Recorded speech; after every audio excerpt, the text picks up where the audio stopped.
ડાંગ જિલ્લામાં એક રાષ્ટ્ર હિન્દુ સંગઠન દ્વારા બાંગ્લાદેશમાં થઈ રહેલા હિન્દુઓ પરના હુમલાને વખોડી કાઢીને કલેક્ટરને આવેદનપત્ર આપવામાં આવ્યું। ડાંગ જિલ્લામાં અમે એક રાષ્ટ્ર એકાઈ હિન્દુ સંગઠન આજરોજ ડાંગ જિલ્લા કલેક્ટરને આવેદનપત્ર આપીને તાજેતરમાં બાંગ્લાદેશમાં ઇસ્લામિક કટ્ટરપંથીઓ દ્વારા હિન્દુઓના આસ્થાના સ્થાનોનો થઈ રહેલા હુમલાઓ તેમજ જે રીતે હિન્દુઓનું નરસંહાર થઈ રહ્યો છે, બહેનો દીકરીઓ પર બળાત્કાર થઈ રહ્યા છે અને આ બધી જ ઘટનાઓથી વિશ્વમાં દરેક ખૂણે બેઠેલો હિન્દુ ચિંતિત છે।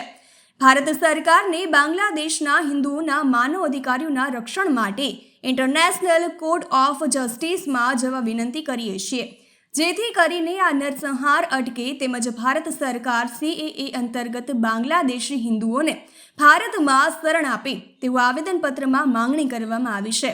પ્રધાનમંત્રી નરેન્દ્ર મોદીએ પણ બાંગ્લાદેશમાં થઈ રહેલા નરસંહારની સામે ચિંતા વ્યક્ત કરી હતી।